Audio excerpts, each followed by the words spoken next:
Tollywood senior హీరోస్వి వాళ్ళ highest collected movies ఏంటో ఇప్పుడు చూద్దాం. ఫస్ట్ వచ్చేసి విక్టరీ వెంకటేష్ గారు. ఆయన సంక్రాంతికి వస్తున్నాం అనే మూవీతో 325 crores అయితే కలెక్ట్ చేసింది ఆ మూవీ. అండ్ ఇప్పటి వరకు సీనియర్ హీరోస్లో హయ్యెస్ట్ కలెక్ట్ చేసింది వెంకటేష్ గారి మూవీయే.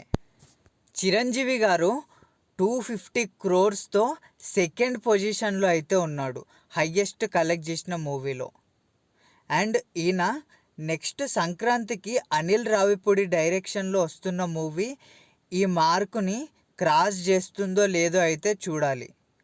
అండ్ నెక్స్ట్ వచ్చేసి బాలకృష్ణ గారు. ఆయన 180 crores కలెక్ట్ చేసి థర్డ్ పొజిషన్లో అయితే ఉన్నాడు.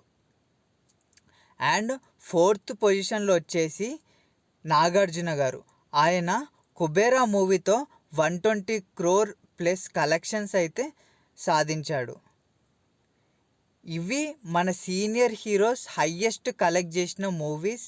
అండ్ మీకు వీటిలో ఇష్టమైన హీరో ఎవరో కమెంట్ చేయండి. And thank you for watching this video.